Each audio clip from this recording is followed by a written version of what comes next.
The morning mist clung to the frozen fields outside Cologne like a funeral shroud, and Staff Sergeant Maxim Kowalski could taste the metallic bite of winter air through the open hatch of his Sherman tank. It was February 9th, 1945, and the thunder of artillery had been rolling across the Rhine Valley since before dawn. His crew sat in tense silence inside their M4A3E8 Sherman, watching German panzer columns advance through the smoke-filled distance. The radio crackled with retreat orders from divisional command, but Kowalski's hand hesitated over the transmission switch. 300 yards ahead, a disabled American half-track sat burning in the middle of the road, its crew trapped and crying for help, while two Panzer Mark IVs closed in for the kill. Standard protocol demanded immediate withdrawal to preserve armor assets. The Sherman tank, according to every tactical manual and German propaganda broadcast, was no match for German steel in direct confrontation. But as Kowalski watched those American boys scramble for cover, something inside him snapped. He reached for the intercom instead of the radio, his voice cutting through the engine noise with crystalline clarity. "Driver, advance. Gunner, load armor piercing. We're going hunting." His loader, Corporal Dmitry Volkov, stared at him through the dim red light of the fighting compartment. "Sarge, that's a direct violation of retreat orders." Kowalski's eyes never left the advancing panzers. Sometimes you've got to break the rules to remember what you're fighting for. No one in the 9th Armored Division knew that one man's defiance that morning would rewrite everything the world believed about American tank warfare. Maxim Kowalski had never planned to become a tank commander, much less a legend. Born in 1921 in the steel town of Gary, Indiana, he grew up watching his father Stanislav work the blast furnaces at U.S. Steel, coming home each night covered in soot and speaking Polish to his mother, while English carried them through the American dream. The Kowalski family had fled the devastation of the Great War in Europe, settling in the heart of America's industrial backbone, where immigrant families built their futures one paycheck at a time. Young Maxim learned early that steel was the foundation of everything strong in this world, from the girders that held up skyscrapers to the rails that carried grain across the continent. His father would point to the glowing furnaces and say, "Maxim, iron ore becomes steel through fire and pressure. Men become strong the same way." Those words would prove prophetic in ways neither father nor son could imagine. When the Japanese attacked Pearl Harbor on December 7, 1941, Maxim was 20 years old and working as a machinist in the same steel mill that had employed his father. He enlisted 3 days later, walking into the Army recruiting station with grease still under his fingernails and the smell of hot metal in his clothes. His mechanical aptitude and steady nerves caught the attention of armor training instructors at Fort Knox, where he learned to operate the M4 Sherman tank that would become both his weapon and his second home. The other tank school candidates came from farms in Iowa and ranches in Texas, but Kowalski brought something different to the program. He understood steel. He knew how metal behaved under stress, how it flexed and strengthened and sometimes broke. While other trainees memorized tank specifications, Kowalski felt the Sherman's capabilities in his bones, sensing the precise balance between its welded hull armor and its mechanical reliability that made it uniquely American. He graduated second in his class and shipped out to England in August 1944, just as Allied forces were breaking out of the Normandy beachhead. His first taste of combat came in the hedgerow country of France, where German anti-tank guns and Panzer Fausts taught him the deadly arithmetic of armored warfare. But with each engagement, Kowalski developed an almost mystical understanding of what his Sherman could and could not do, pushing the machine beyond its manual limitations while keeping his crew alive. His unconventional tactics earned him 3 Bronze Stars and a reputation as someone who could make a Sherman dance around German armor like a lightweight boxer against a heavyweight champion. He had no idea that soon those instincts would be all that stood between life and annihilation. The Battle of the Rhineland had been raging for 6 weeks by February 19, 45, as Allied forces pushed toward the heart of Nazi Germany in a desperate race against time and winter weather. General Omar Bradley's 12th Army Group faced the most formidable defensive positions the German army had constructed since the Atlantic Wall, with every river crossing, every bridge, every approach road defended by experienced Wehrmacht veterans fighting for their homeland. The strategic stakes could not have been higher. Germany's industrial capacity centered on the Ruhr Valley, just beyond the Rhine River, where coal mines and steel foundries continued producing the weapons and ammunition that kept the Nazi war machine functioning. If Allied forces could establish bridgeheads across the Rhine before spring, the war in Europe might end by summer. If they failed, the conflict could drag into 1946, costing hundreds of thousands of additional lives, while the Pacific Theater demanded increasing resources. But the tactical situation facing individual tank crews like Kowalski's told a different story entirely. German forces had concentrated their remaining panzer divisions and tank destroyer units along the Rhine approaches, creating killing fields designed to exploit every perceived weakness of Allied armor. German intelligence had spent 4 years studying American Sherman tanks, documenting their armor thickness, analyzing their mechanical reliability, and developing specific countermeasures for their tactical employment.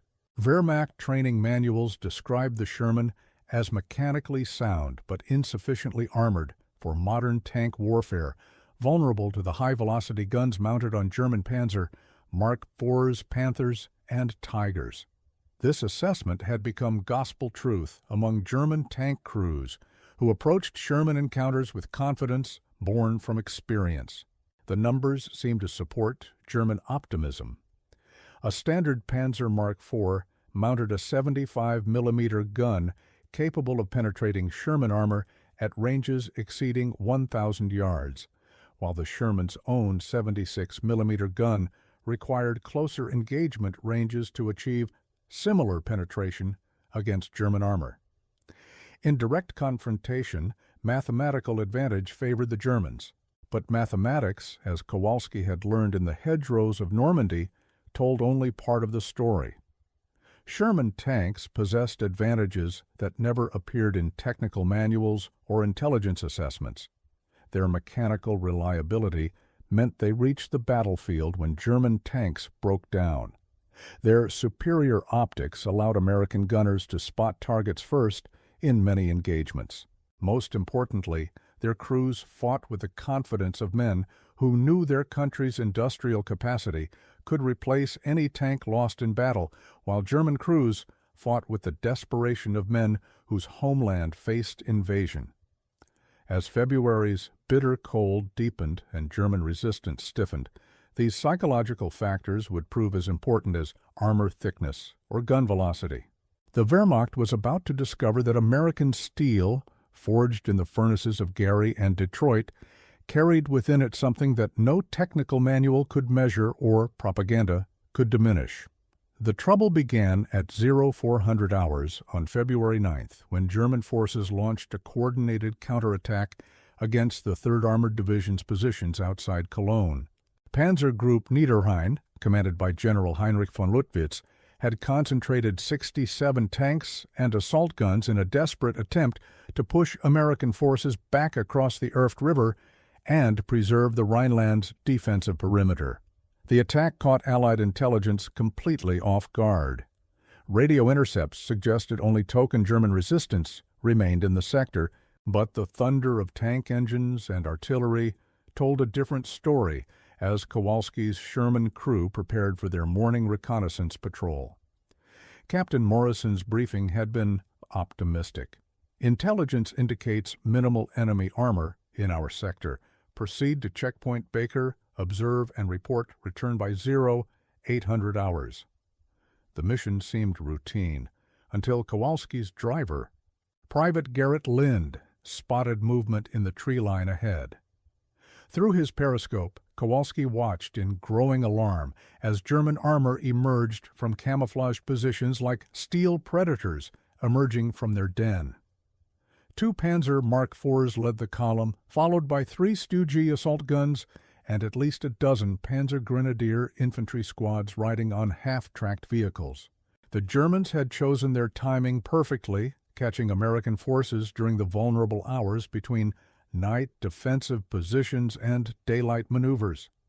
Kowalski's radio operator, Corporal Dmitry Volkov, frantically transmitted contact reports while the Sherman's gunner, Sergeant Wesley Bramblewood, traversed their main gun toward the approaching threat.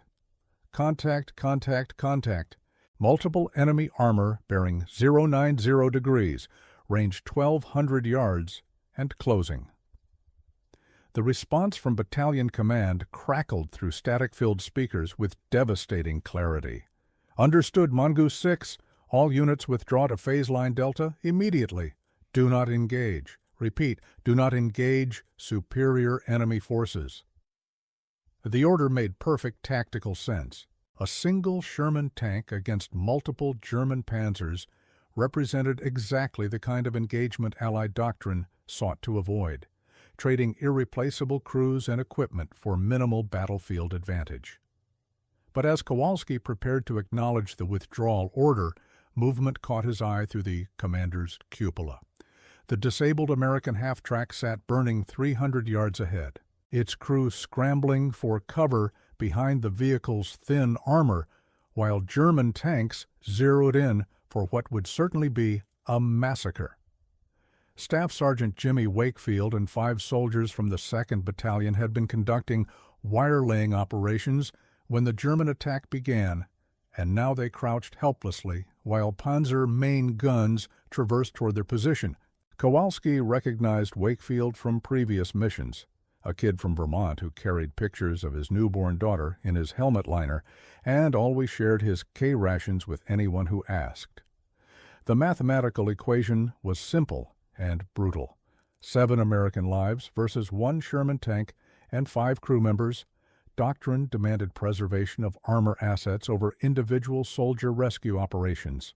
But as Kowalski watched Wakefield try to shield his men with his own body, something deeper than doctrine took control. His hand moved away from the radio transmission switch and reached for the tank's intercom instead, and then the silence, until the next order came through. Driver, advance, gunner, load armor piercing, we're going hunting. The words left Kowalski's mouth before his rational mind could stop them, but once spoken, they carried the weight of absolute commitment. Private Lynn's voice came through the intercom with barely controlled panic. "Sarge, that's a direct violation of retreat orders. Command is going to have our hides." But Kowalski's attention focused entirely on the tactical problem ahead. The German panzer column had advanced to within 800 yards of Wakefield's position, main guns elevated for direct fire against the helpless Americans. In less than 2 minutes, those men would be dead unless someone intervened. The Sherman's engine roared as Lind engaged the transmission, sending 33 tons of American steel rolling forward across frozen ground toward an engagement that every manual said they could not win. Sergeant Bramblewood's voice carried the steady calm of a professional gunner as he reported target acquisition.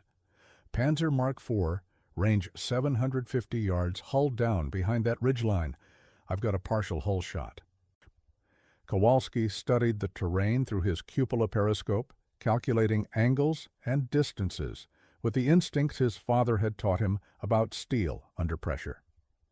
The German commander had positioned his tanks perfectly for a hull-down engagement, exposing only their turrets and main guns while keeping their more vulnerable hull armor protected behind earth berms.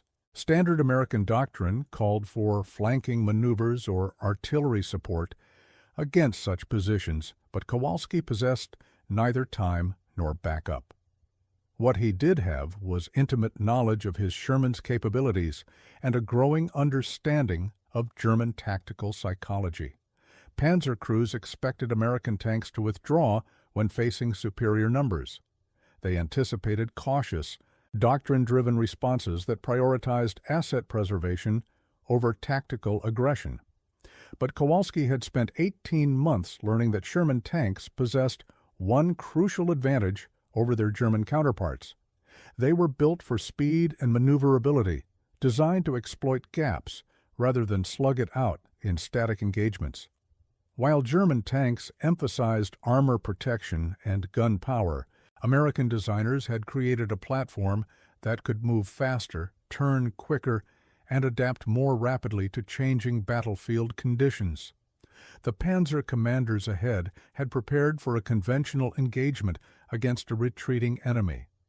They had not prepared for what Kowalski was about to show them. "Linda, hard right. Get us hull down behind that burned-out farmhouse. Bramblewood, traverse left 15 degrees. When I give the word, we're going to put that Sherman through its paces, like those Krauts have never seen."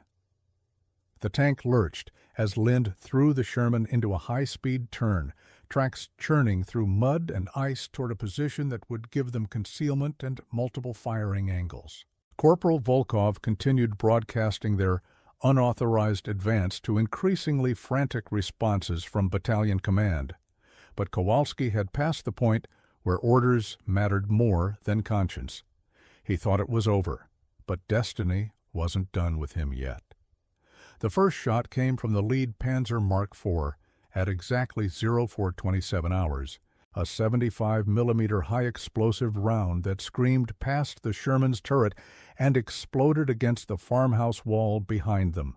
Chunks of masonry and metal fragments peppered the tank's hull. But Kowalski felt the near miss as confirmation that his gamble might actually work. The German gunner had anticipated a stationary target and fired where the Sherman should have been according to conventional tactics. Instead, Lind had positioned them 40 yards to the left of expectation, using the farmhouse ruins as both concealment and deflection for German range estimation. "Bramblewood, you see him?" Kowalski's voice carried absolute calm despite the chaos erupting around them. "I've got him, Sarge. Range 600 yards, partial turret exposure, permission to fire." The moment stretched like eternity as Kowalski calculated odds that no training manual had ever addressed.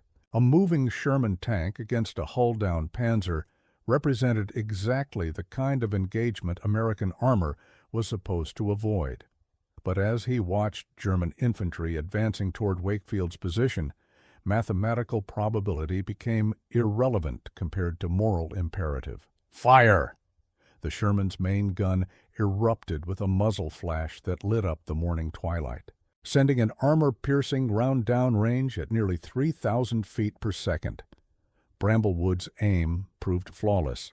The projectile struck the Panzer's turret front at an angle that defeated the German tank's armor, penetrating the fighting compartment and detonating the ready ammunition storage. The explosion lifted the Panzer's turret completely off its hull, sending twisted metal spinning through the air while secondary explosions consumed the vehicle in rolling orange flames. German infantry scattered as burning fuel spread across the frozen ground, but the 2nd Panzer Mark IV was already traversing its main gun toward the American position. Kowalski's tactical education had taught him that successful tank engagements required mobility and surprise, never allowing the enemy to establish stable firing solutions against your position. "Linda, reverse 20 yards, then hard left behind those trees. We're going to make these Germans chase us." The Sherman's transmission whined as Lind executed the maneuver, backing away from the farmhouse just as the 2nd German tank fired.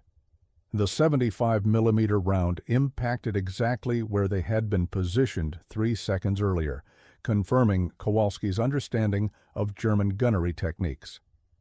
Panzer crews were trained for precision engagement against stationary or predictably moving targets, but the Sherman's superior mechanical reliability allowed for rapid position changes that disrupted traditional fire control solutions.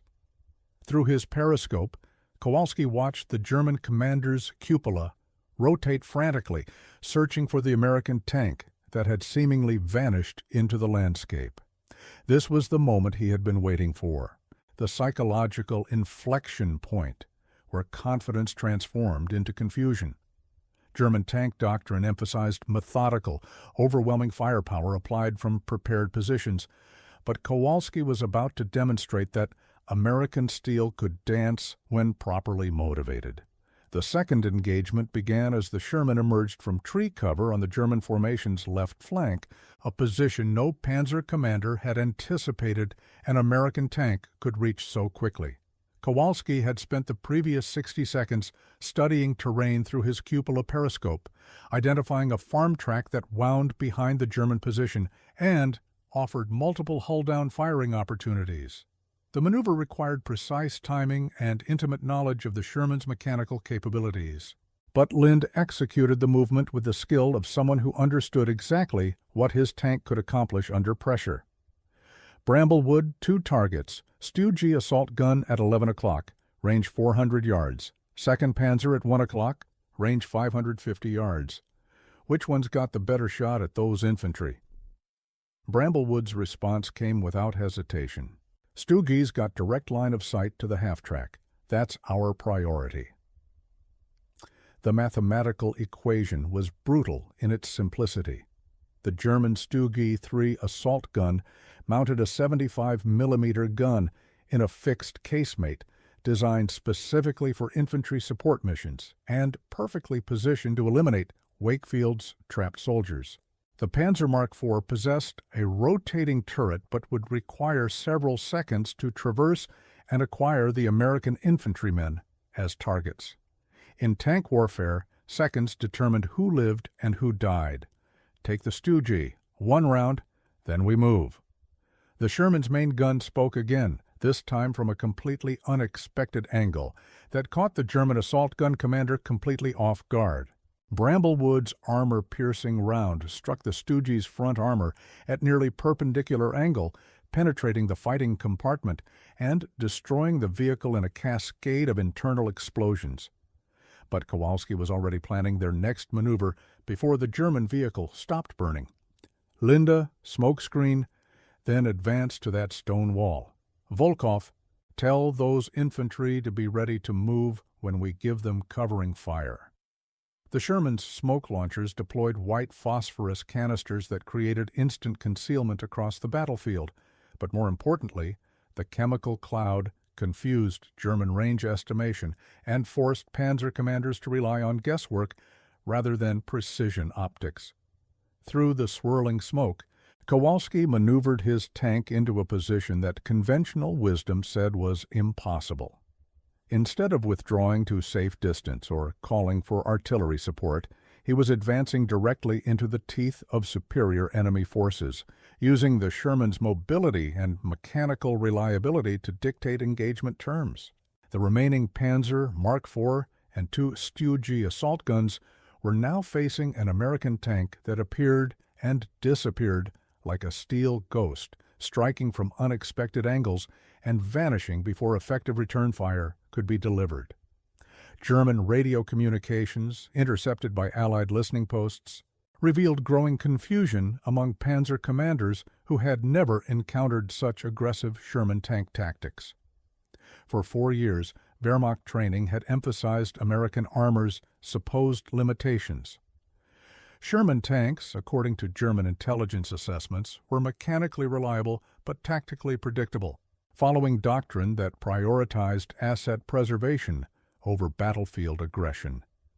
But Kowalski was rewriting those assumptions in real time, demonstrating capabilities that no German manual had prepared his opponents to counter.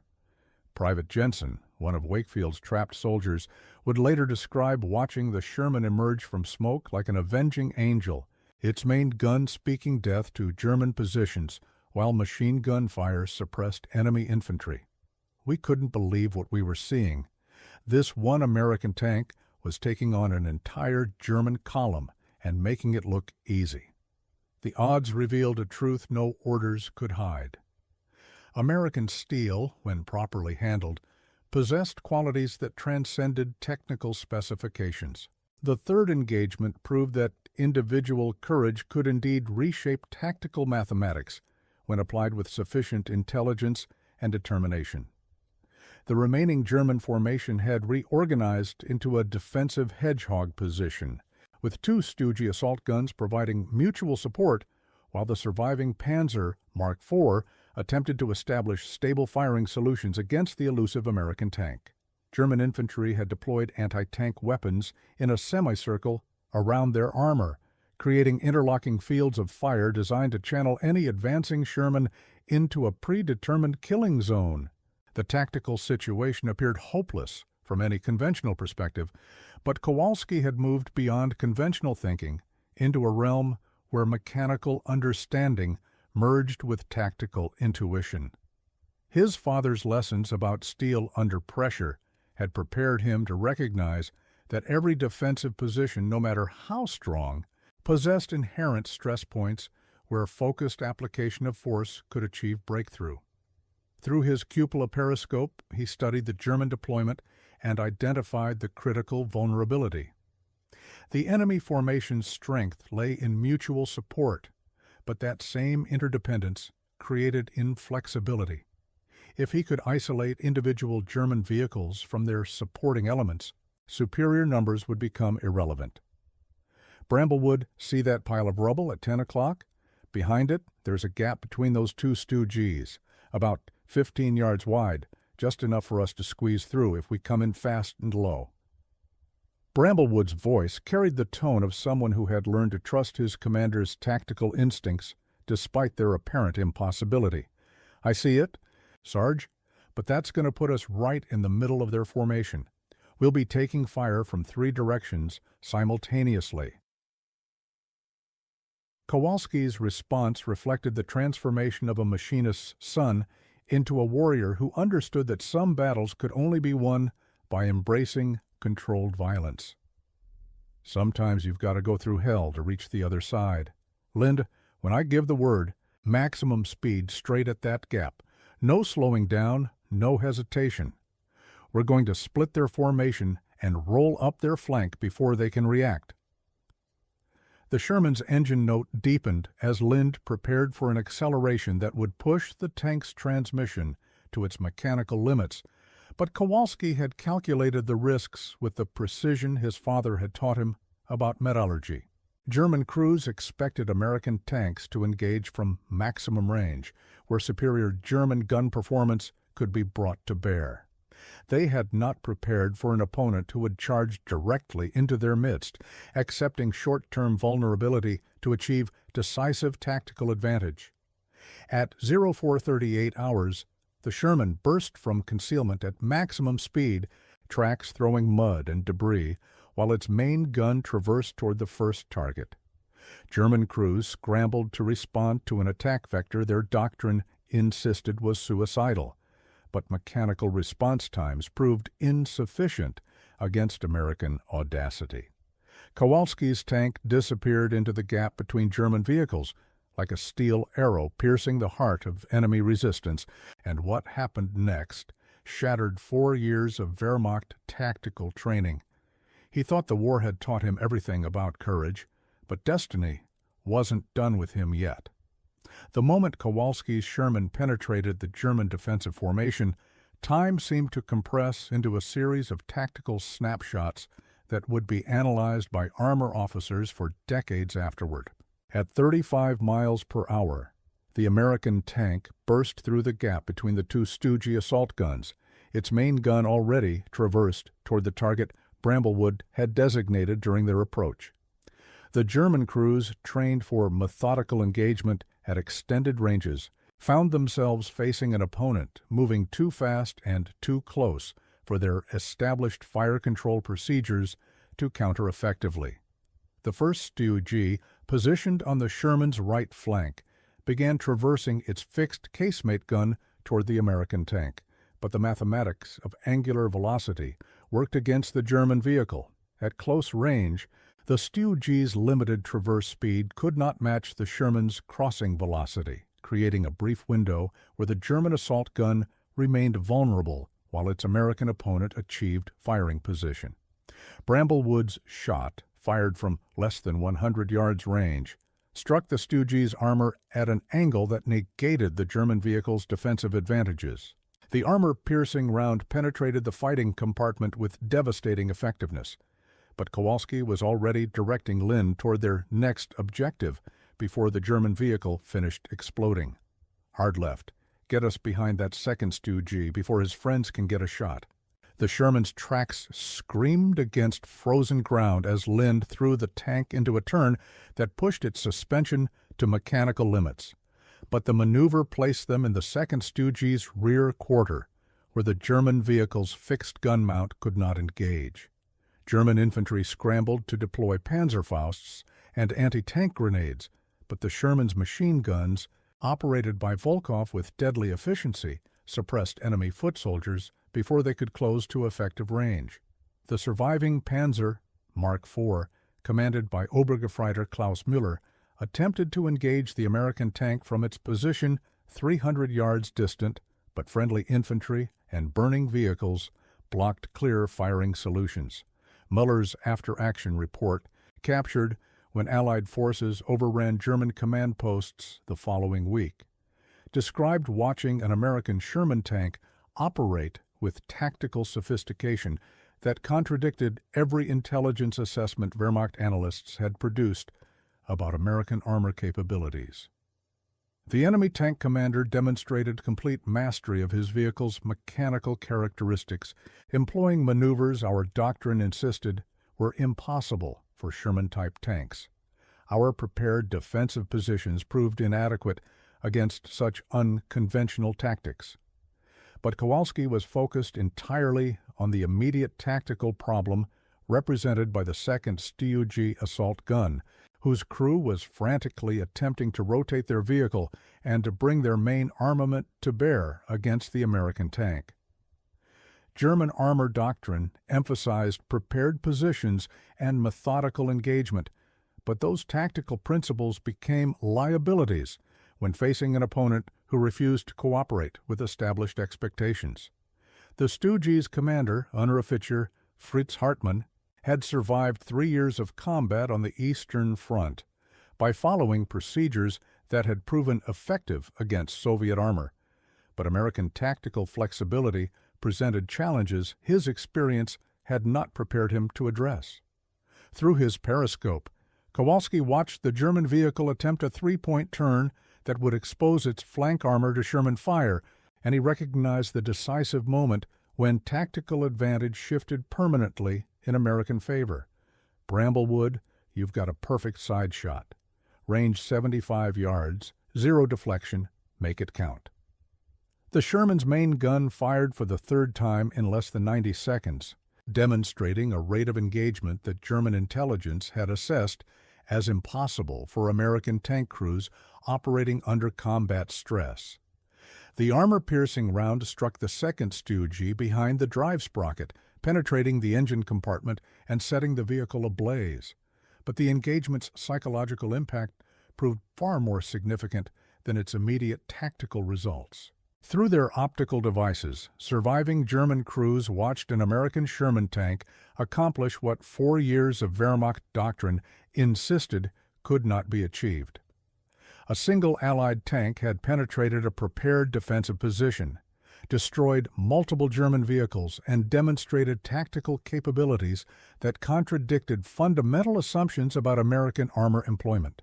The surviving Panzer Mark IV, now isolated and facing an opponent who had proven conventional wisdom wrong, began withdrawing towards secondary defensive positions, while its commander transmitted contact reports that would reshape German tactical thinking.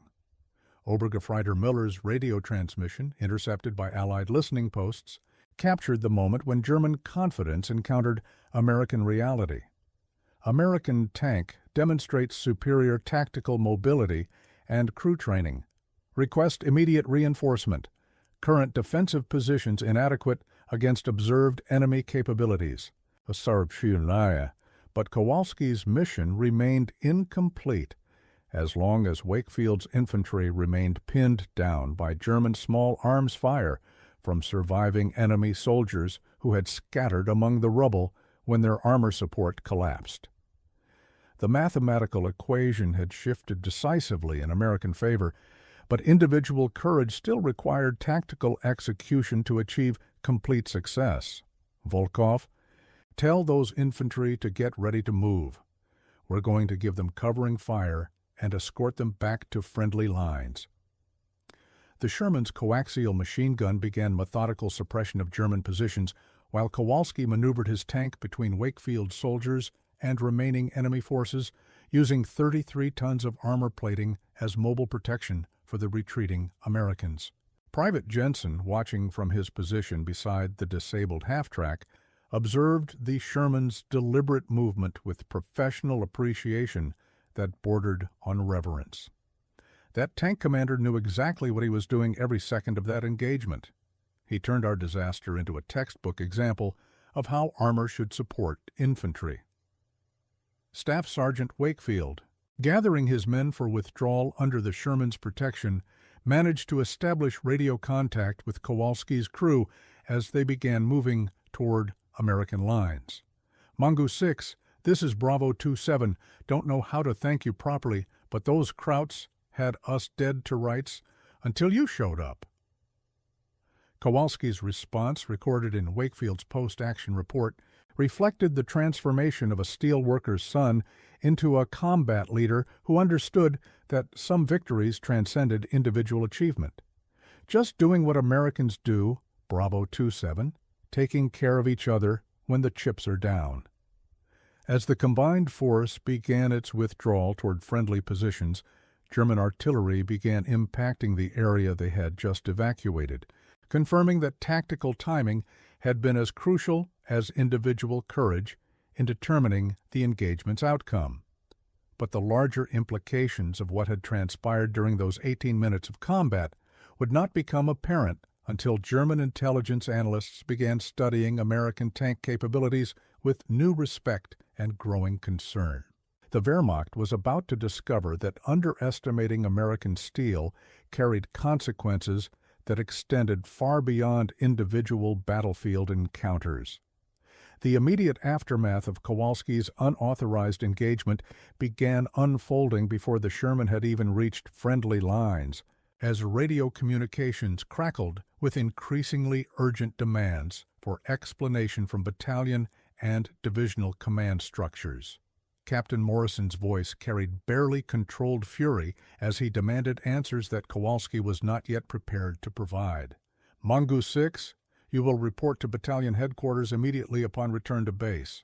Your unauthorized engagement violated direct orders and endangered divisional tactical security. But the tactical intelligence emerging from the engagement site told a different story entirely, one that would force American armor doctrine to acknowledge possibilities that previous assessments had dismissed as theoretically impossible. Forward observers from the 2nd Battalion reported complete destruction of a German armor formation that intelligence estimates had suggested would require coordinated attacks by multiple American tank companies to defeat. Staff Sergeant Wakefield's after-action report documented the rescue of 7 American soldiers who had been considered casualties until Kowalski's intervention transformed certain death into dramatic salvation. Most significantly, intercepted German radio communications revealed confusion and concern among Wehrmacht commanders who were struggling to reconcile observed American tank performance with established intelligence assessments about Sherman capabilities. Obergefreiter Müller's detailed contact report, transmitted to Panzer Group Niederrhein headquarters, described American tactical innovations that German training manuals insisted were impossible for Sherman-type vehicles to execute successfully. Enemy tank demonstrated superior maneuverability in close terrain, accurate gunnery under movement, and crew coordination exceeding previously observed American standards. Recommend immediate tactical assessment revision. The implications extended far beyond individual unit performance, touching fundamental questions about American industrial capacity and crew training that had shaped German strategic planning since 1943. Wehrmacht intelligence had built defensive strategies around assumptions that American armor represented quantity over quality, mechanical reliability over tactical sophistication, but Kowalski's engagement suggested those calculations required dramatic revision. The psychological impact on German morale proved equally significant as word spread through Wehrmacht communication networks that a single American tank had penetrated prepared defensive positions and destroyed multiple German vehicles through superior tactics rather than numerical advantage. German soldiers who had faced Sherman tanks in previous engagements began questioning official assessments that portrayed American armor as inferior to German designs, creating doubt about fundamental assumptions that had sustained Wehrmacht confidence throughout the war's later stages. At the same time, American intelligence officers recognized that German reaction to the engagement revealed crucial information about enemy tactical doctrine and psychological preparation. If Wehrmacht commanders were surprised by demonstrated Sherman capabilities, their defensive preparations might prove inadequate against coordinated American armor attacks that employed similar tactical innovations across broader front sections. The mathematics of victory were being rewritten by individual courage applied with tactical intelligence, but the broader implications would require weeks to analyze fully.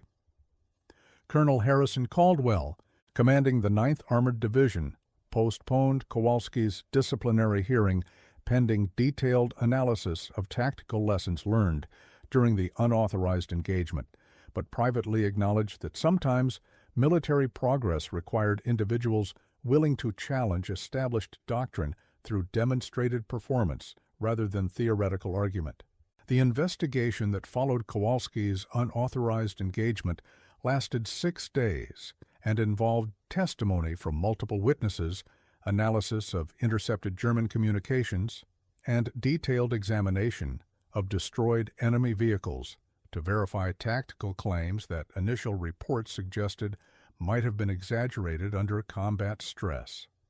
Major Patricia Fleming, the division's intelligence officer, conducted interviews with Wakefield's rescued soldiers, documented battlefield evidence, and reviewed mechanical performance data from Kowalski's Sherman tank to determine whether observed results could be replicated by other crews operating under similar circumstances.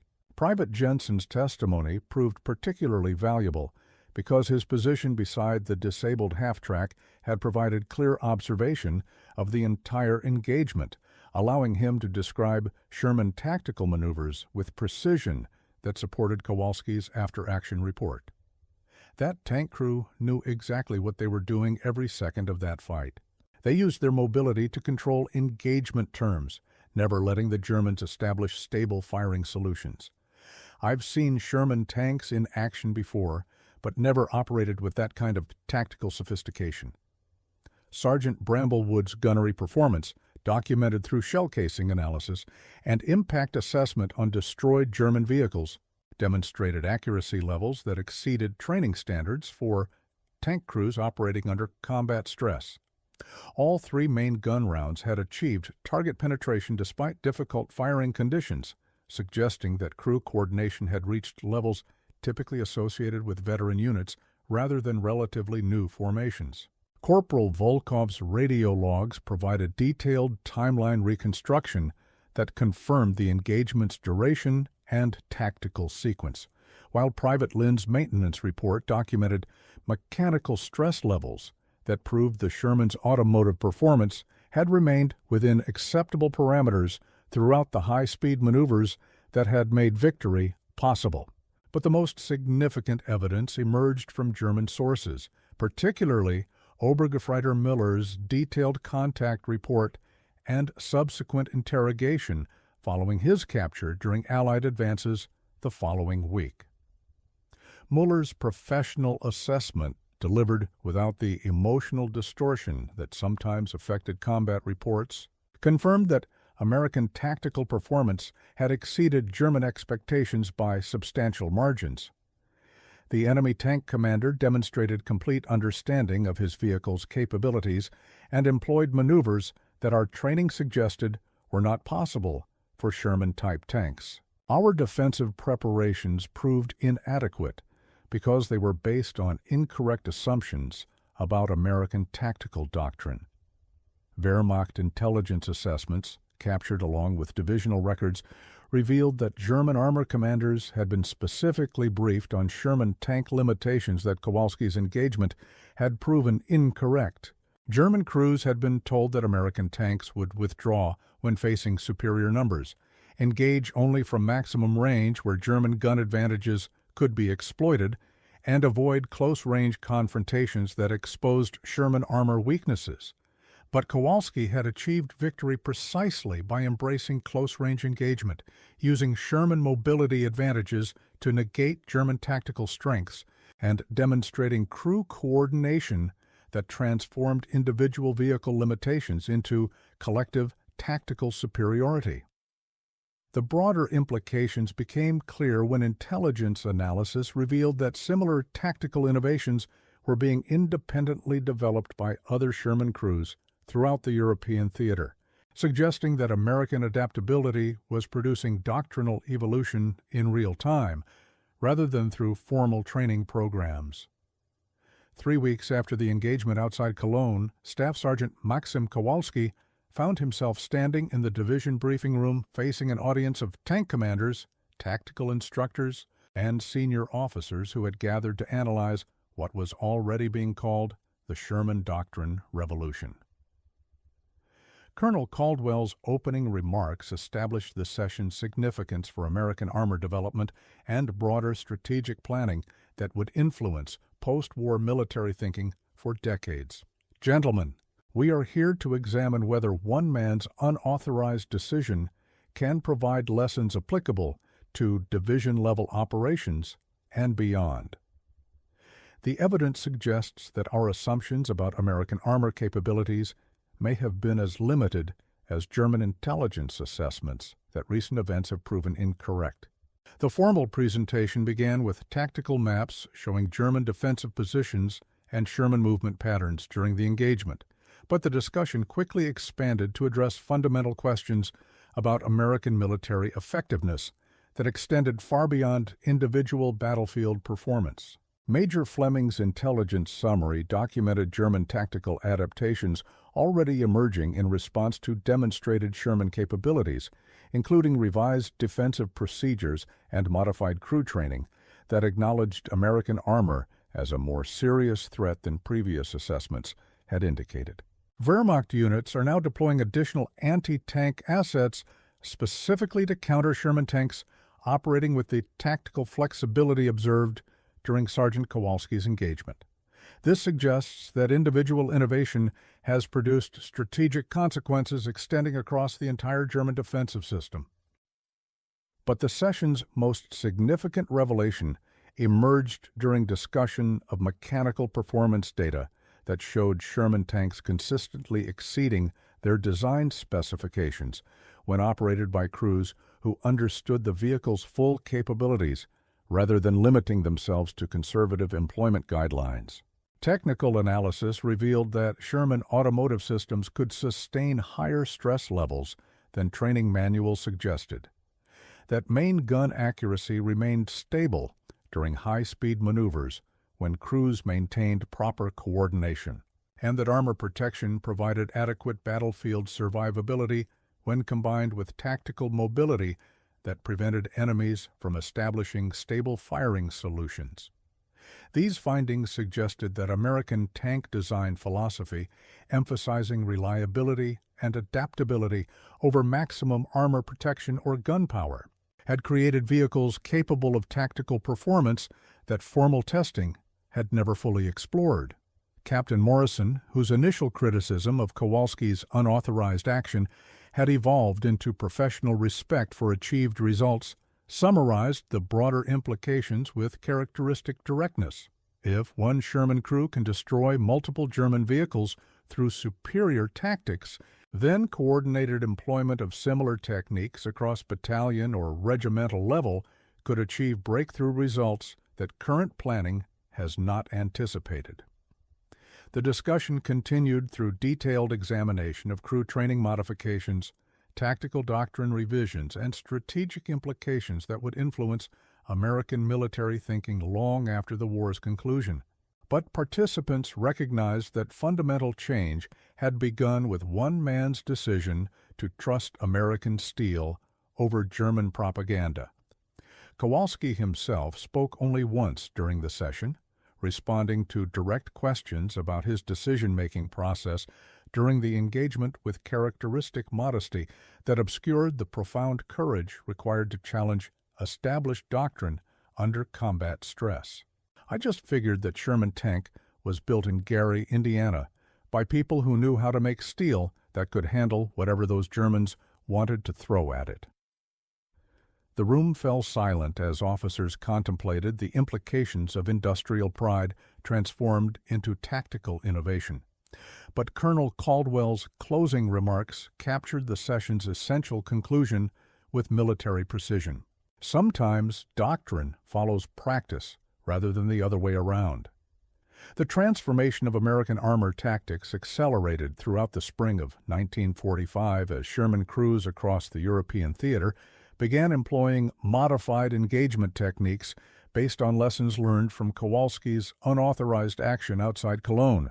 The 3rd Armored Division's after-action reports documented increased crew confidence and improved battlefield performance as tank commanders embraced tactical flexibility that previous doctrine had discouraged, resulting in casualty reductions and mission success rates that exceeded planning projections by substantial margins.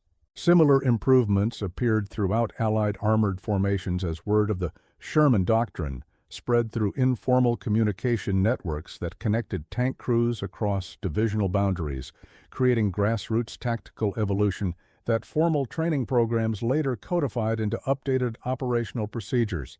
German intelligence responses provided additional confirmation that American armor effectiveness had increased beyond Wehrmacht planning assumptions, as captured documents revealed revised German defensive tactics specifically designed to counter Sherman tanks operating with enhanced tactical sophistication.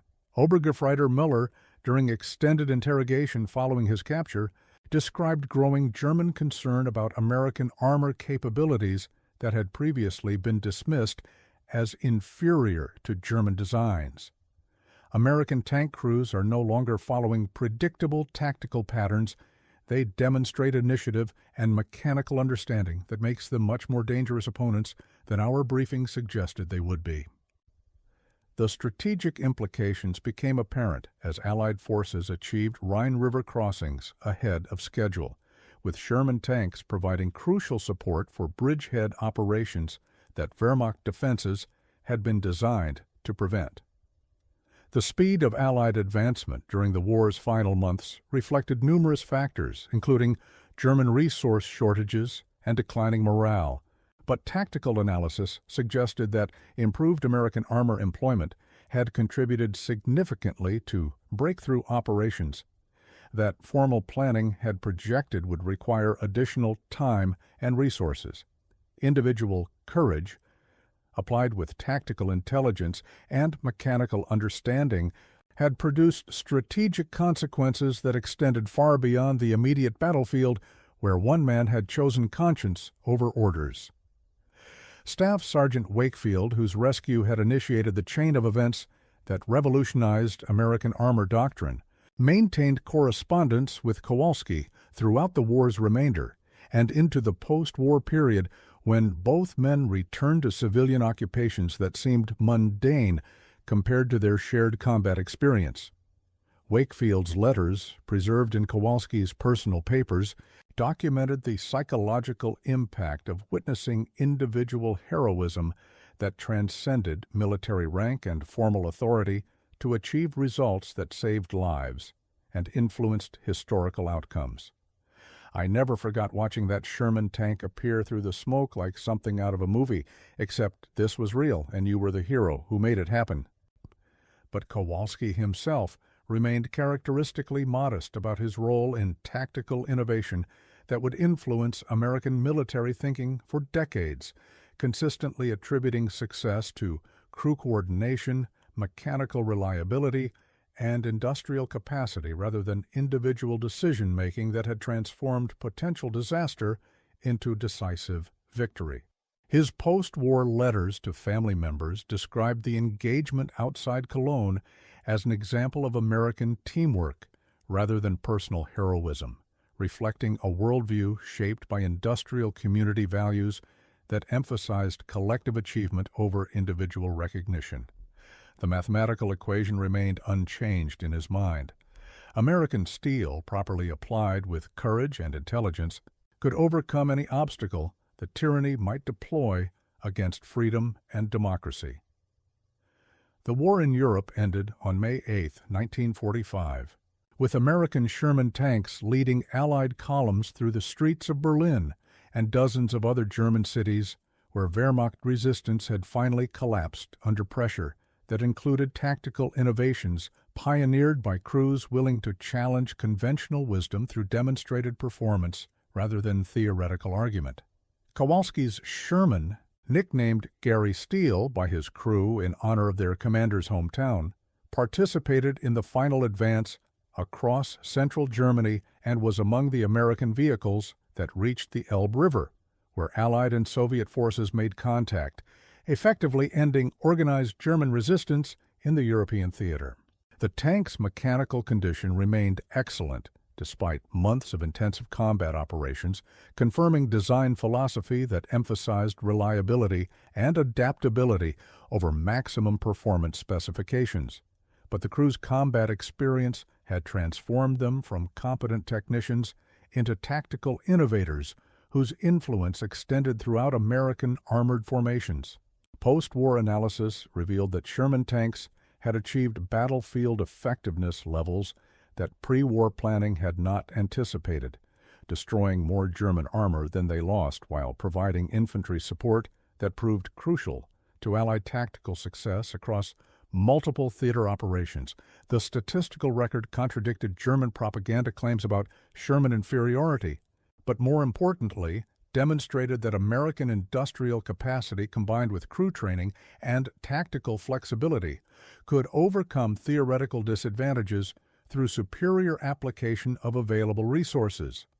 Technical improvements incorporated into post-war tank designs reflected lessons learned from combat employment, but the fundamental insight remained unchanged. American armor succeeded because it embodied national characteristics that emphasized innovation, teamwork, and mechanical understanding, rather than rigid adherence to doctrine that discouraged individual initiative.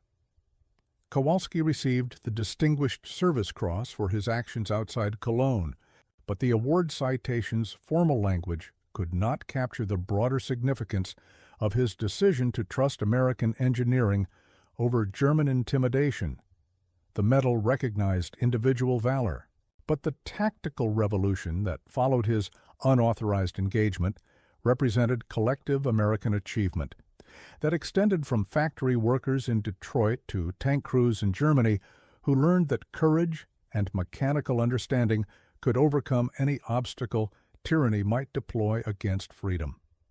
His crew members each received Bronze Stars for their role in the engagement, and their coordinated performance became case study material for armor schools that would train future generations of American tank crews using tactical principles developed under combat stress by men who understood that sometimes doctrine must follow rather than lead battlefield innovation. But perhaps the most significant recognition came from German sources, including post-war memoirs by Wehrmacht commanders who acknowledged that American armor effectiveness had exceeded their planning assumptions by substantial margins. General Heinrich von Luttwitz, whose Panzer Group Niederrhein had been responsible for the February 9th counterattack, wrote extensively about tactical lessons learned from confronting American forces that demonstrated capabilities his intelligence assessments had suggested were impossible for Sherman-type vehicles to achieve consistently. American tank crews possessed mechanical understanding and tactical flexibility that our doctrine had not prepared us to counter effectively. Their vehicles, which we had dismissed as inferior to German designs, proved capable of performance that contradicted our fundamental assumptions about American military effectiveness. Maxim Kowalski returned to Gary, Indiana in September 1945, resuming his position at U.S. Steel, where his father continued working the blast furnaces that had taught both men the fundamental truth that steel achieves strength through fire and pressure applied with intelligence and determination. The transition from tank commander to industrial worker proved less difficult than many veterans experienced, because Kowalski's military service had confirmed rather than contradicted lessons learned during his civilian apprenticeship among the foundries and rolling mills that forged American industrial capacity.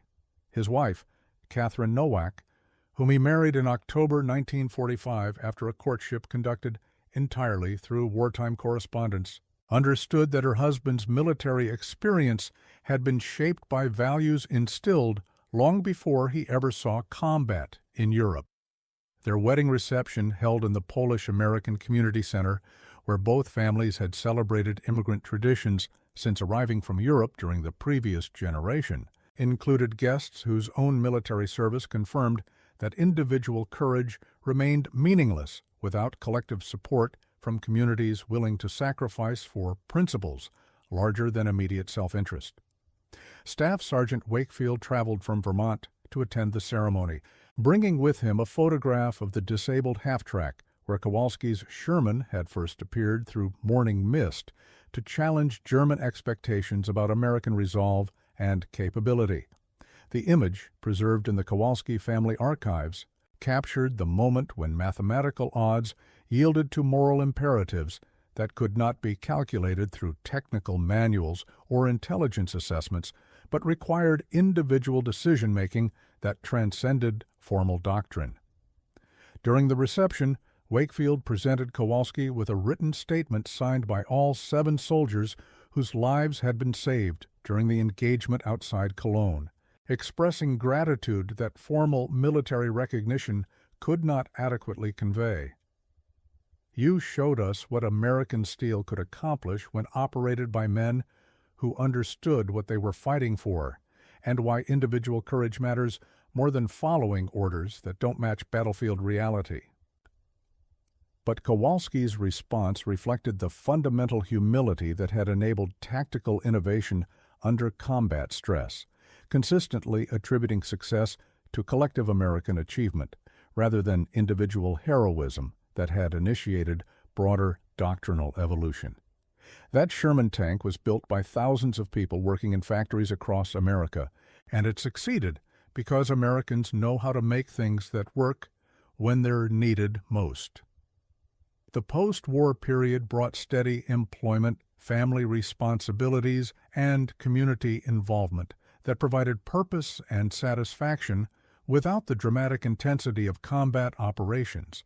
But Kowalski maintained correspondence with other tank veterans who shared understanding of how mechanical knowledge combined with moral courage could overcome obstacles that conventional wisdom suggested were insurmountable. Their letters, exchanged throughout the 1950s and 60s, documented the gradual recognition that World War II had demonstrated American capabilities that transcended immediate military victory to influence post-war strategic thinking and alliance relationships based on proven rather than theoretical effectiveness. The fundamental lesson remained unchanged.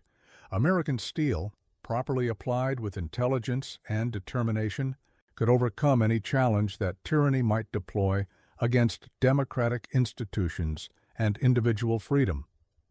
Staff Sergeant Wakefield's letters, arriving regularly throughout the 1950s, provided Kowalski with updates on the military careers of other crew members and detailed accounts of how tactical innovations developed during the war continued influencing American armor doctrine through Korean War operations and Cold War strategic planning that acknowledged lessons learned from individual initiative applied under combat stress. Sergeant Bramblewood had remained in the Army, becoming a gunnery instructor whose teaching methods emphasized crew coordination and mechanical understanding, rather than rigid adherence to technical procedures that discouraged adaptation to battlefield conditions. His students achieved accuracy levels that exceeded training standards, confirming that tactical principles developed during wartime could be successfully transmitted to peacetime military education programs designed to prepare future leaders for conflicts requiring innovation rather than conventional responses. Corporal Volkov returned to civilian life but maintained reserve commission that allowed him to contribute radio communication expertise to armor units training for potential operations against Soviet forces, whose tactical doctrine emphasized numerical superiority rather than individual initiative. Private Lind parlayed his mechanical skills into successful automotive repair business, but continued participating in veterans organizations where his detailed knowledge of Sherman tank capabilities provided historical perspective for younger Americans who had not experienced combat, but needed to understand how individual courage and mechanical understanding had contributed to Allied victory in World War II. Their collective experience validated fundamental insights about American military effectiveness that extended beyond specific technical capabilities to encompass cultural characteristics emphasizing innovation, teamwork, and individual responsibility for collective success. The Korean War provided additional confirmation that American armor tactics developed through European combat experience remained effective against different enemies employing alternative tactical approaches, but the essential principles remained unchanged. American crews succeeded because they understood their equipment capabilities, trusted their training, and possessed initiative to adapt established procedures when battlefield conditions demanded innovation, rather than rigid adherence to doctrine that might prove inadequate under stress. Post-war industrial development reflected similar principles as American manufacturing capacity expanded to support global responsibilities requiring technological innovation and production flexibility that could respond to changing strategic requirements without compromising quality or reliability standards that had proven crucial during wartime operations. The steel mills of Gary, Indiana, continued producing materials that supported American military effectiveness and alliance relationships, but workers like Kowalski understood that their contributions extended beyond immediate production quotas to encompass cultural values that had enabled victory over totalitarian systems that emphasized conformity over individual initiative. His son, Michael Kowalski, born in 1947, grew up hearing stories about tank warfare that emphasized teamwork and mechanical understanding rather than individual heroism, but gradually comprehended that his father's military service had involved decisions requiring moral courage that transcended immediate tactical considerations to influence broader strategic outcomes. The mathematical equation remained constant across generations. American steel, properly applied with intelligence and determination, could overcome any obstacle that tyranny might deploy against democratic institutions and individual freedom that required constant vigilance to preserve. The broader historical impact of Kowalski's unauthorized engagement became apparent during the 1960s, when military historians began comprehensive analysis of tactical evolution during World War II, documenting how individual innovation had contributed to doctrinal changes that influenced post-war strategic thinking and alliance relationships, based on proven American capabilities rather than theoretical assessments. Dr. Margaret Thornfield's definitive study, published by the Army War College in 1968, identified the engagement outside Cologne as a crucial inflection point, where American armor doctrine evolved from conservative employment that emphasized asset preservation to aggressive tactics that maximized crew initiative and mechanical capabilities.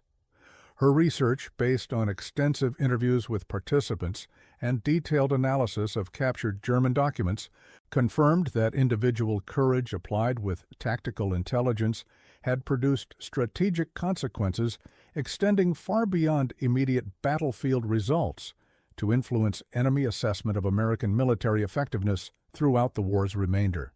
German planning assumptions, shaped by early combat experience that suggested American armor represented quantity over quality, proved inadequate when confronting crews trained to exploit Sherman tank capabilities that formal testing had never fully explored.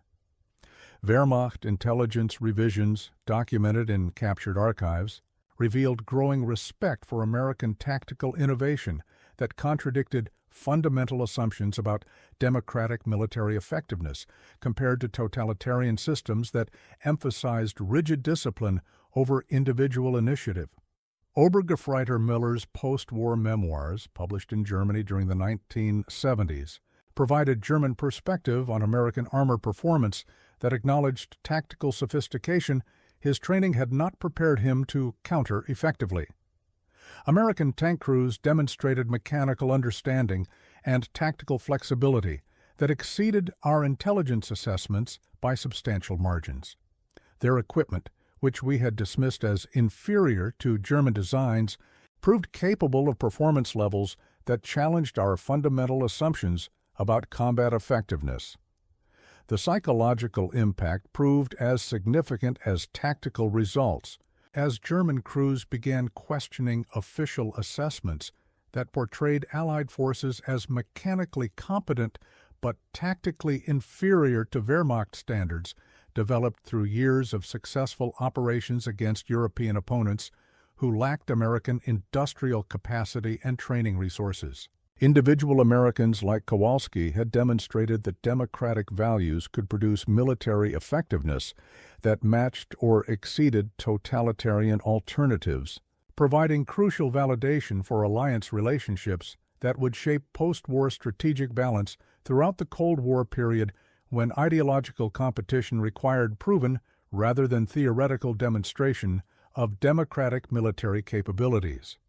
The Sherman tank itself became symbol of American industrial achievement and tactical innovation, with post-war production continuing through Korean War operations and military assistance programs that supported alliance partners throughout the developing Cold War confrontation with Soviet forces, whose equipment emphasized armor protection over mechanical reliability that proved crucial to sustained combat operations. Technical analysis revealed that American design philosophy, prioritizing adaptability and crew training over maximum theoretical performance specifications, had created military systems capable of evolution through operational experience rather than rigid adherence to original conception that discouraged innovation under stress. The Korean War's outbreak in 1950 provided additional testing ground for tactical principles developed during World War II, as American armor units equipped with improved Sherman variants faced North Korean and Chinese forces, employing Soviet equipment and doctrine that emphasized numerical superiority over individual crew initiative. Technical Sergeant Michael Kowalski, Maxim's son, who had enlisted following college graduation, commanded Sherman tanks during operations around Seoul and Busan, discovering that his father's tactical insights remained applicable against different enemies, employing alternative approaches to armored warfare. His letters home, preserved in family archives, described combat experiences that validated World War II lessons about crew coordination and mechanical understanding while revealing new challenges posed by terrain and weather conditions that required further tactical adaptation.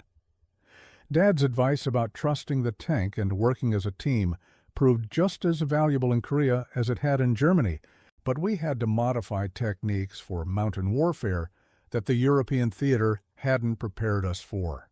The continuity between generations reflected broader American military culture that emphasized learning from experience while adapting to changing circumstances, creating institutional knowledge that transcended individual service periods to influence strategic thinking across decades of international responsibility. American industrial capacity, demonstrated through Sherman tank production during World War II, continued supporting alliance relationships and deterrent capabilities that required sustained manufacturing excellence rather than temporary mobilization for specific conflicts. The steel mills of Gary, Indiana, expanded production to meet Cold War requirements while maintaining quality standards that had proven crucial during combat operations.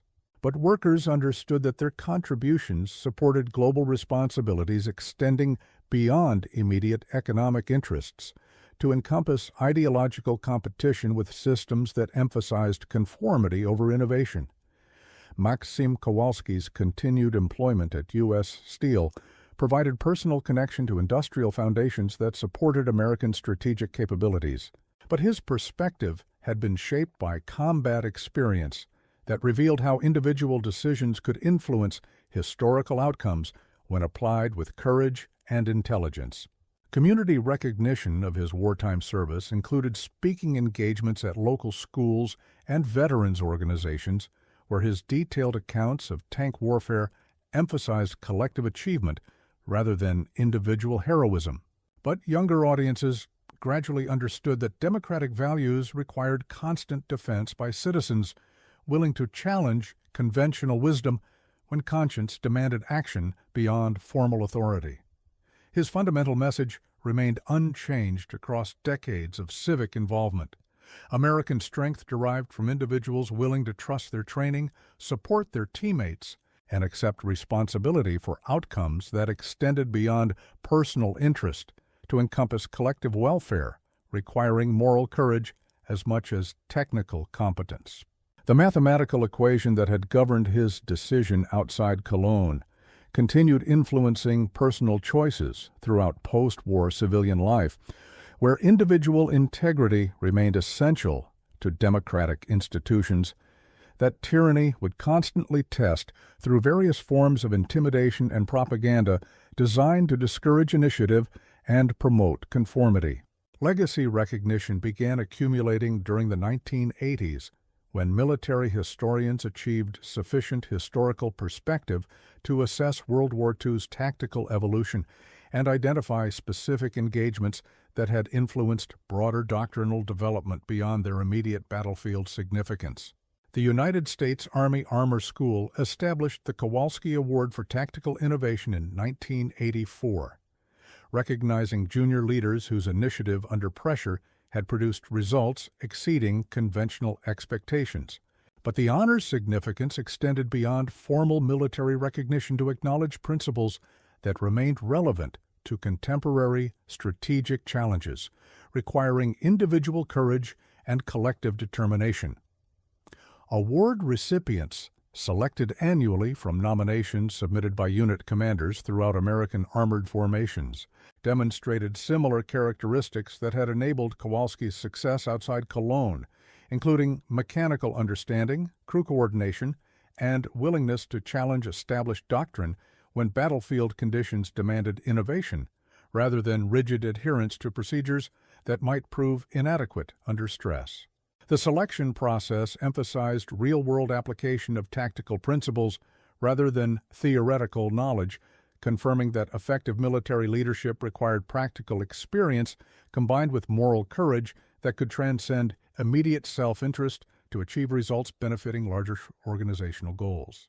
Kowalski himself participated in award ceremonies throughout the 1980s and 1990s, meeting young officers whose tactical innovations reflected similar characteristics that had influenced his own decision-making during combat operations.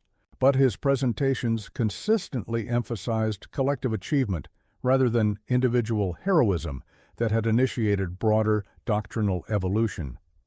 That Sherman tank succeeded because thousands of Americans working in factories and training camps had prepared it to handle whatever the enemy could throw at it. Individual courage means nothing without collective support from people willing to sacrifice for principles larger than themselves. His audience included international students from alliance partners whose own military effectiveness depended upon understanding American tactical principles and industrial capabilities that would remain crucial to mutual security relationships throughout the post-Cold War period when global responsibilities required sustained excellence rather than temporary mobilization for specific threats. Post-war correspondence with German veterans, initiated during the 1970s when diplomatic normalization encouraged personal contact between former enemies, revealed mutual respect for professional competence that transcended national boundaries while acknowledging fundamental differences in values that had shaped tactical approaches during combat operations. Obergefreiter Müller, with whom Kowalski maintained regular correspondence until the former German tank commander's death in 1992, provided detailed insights into Wehrmacht tactical thinking that confirmed American adaptability had presented challenges German doctrine was not prepared to address effectively. American crews possessed initiative and mechanical understanding that made them unpredictable opponents, and unpredictability proved more important than superior armor or gunpowder in determining tactical outcomes. Their friendship, developed through shared understanding of tank warfare's technical and human challenges, demonstrated that professional respect could overcome ideological differences while maintaining clarity about moral principles that had justified American participation in the conflict. The end of the Cold War in 1989 provided historical perspective that allowed comprehensive assessment of American military effectiveness throughout the 20th century, revealing how tactical innovations developed during World War II had influenced strategic thinking and alliance relationships across decades of international responsibility, requiring sustained excellence rather than temporary mobilization for specific threats. The Sherman tank's legacy extended beyond specific technical capabilities to encompass design philosophy that emphasized adaptability and crew training over maximum theoretical performance, creating military systems capable of evolution through operational experience rather than rigid adherence to original specifications that discouraged innovation under stress. Post-Cold War analysis confirmed that democratic military effectiveness derived from cultural characteristics emphasizing individual initiative within collective frameworks, rather than authoritarian systems that prioritized conformity over tactical flexibility, but the fundamental challenge remained constant across changing strategic environments. American strength required citizens willing to accept responsibility for outcomes extending beyond personal interest while maintaining competence necessary to achieve results when formal authority proved inadequate to address emergent challenges requiring immediate decision-making based on conscience rather than orders.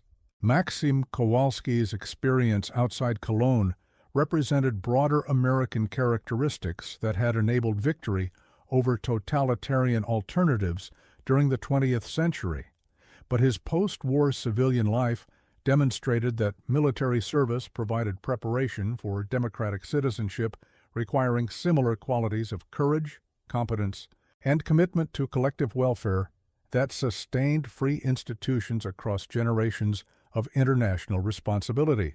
His grandchildren, born during the 1970s and 80s, inherited perspectives shaped by family stories about tank warfare that emphasized teamwork and mechanical understanding while revealing how individual decisions could influence historical outcomes when applied with intelligence and determination. The mathematical equation remained unchanged across generations facing different challenges but requiring similar characteristics. American steel, whether forged in factories or developed in individuals, achieved strength through fire and pressure, applied with wisdom that recognized both capabilities and limitations while maintaining commitment to principles larger than immediate self-interest. Community recognition of his wartime service continued throughout the 1990s when local historical societies documented veteran experiences for preservation in archives that would inform future generations about combat realities that academic study alone could not convey adequately. His detailed accounts of tank warfare provided technical insights that remained relevant to contemporary military education, while revealing human dimensions of combat stress that required moral courage as much as tactical competence to overcome successfully. School presentations emphasized collective American achievement during World War II rather than individual heroism, but students gradually understood that democratic values required active defense by citizens willing to challenge conventional wisdom when conscience demanded action beyond formal authority or popular opinion that might discourage necessary initiative. The fundamental lesson transcended specific military applications to influence broader civic education about responsibilities accompanying freedom in democratic societies, that tyranny would constantly test through various forms of intimidation designed to discourage individual initiative and promote conformity to authoritarian alternatives. Maxim Kowalski passed away peacefully on November 23, 2008, surrounded by family members who had grown up understanding that their grandfather's wartime service represented broader American characteristics that required constant cultivation across generations, facing different challenges, but needing similar qualities of courage, competence, and commitment to collective welfare that sustained democratic institutions throughout changing historical circumstances. His funeral service, held at St. Stanislaus Catholic Church, where 3 generations of the Kowalski family had celebrated immigrant traditions while embracing American opportunities, included military honors provided by the local Veterans of Foreign Wars Post, whose members recognized that individual heroism required community support to achieve lasting significance beyond immediate battlefield results. The service attracted attendees from across the United States, including surviving World War II veterans, active duty military personnel, and family members of soldiers whose lives had been saved during the engagement outside Cologne, when one man's decision to trust American steel over German propaganda had demonstrated that tactical innovation could emerge from moral courage applied with mechanical understanding and crew coordination. Staff Sergeant Wakefield, now 86 years old but still capable of traveling from Vermont, delivered the eulogy that captured both personal friendship and broader historical significance, represented by Kowalski's military service and post-war civilian life, dedicated to community involvement and family responsibilities that reflected democratic values requiring active participation rather than passive acceptance of freedom's benefits.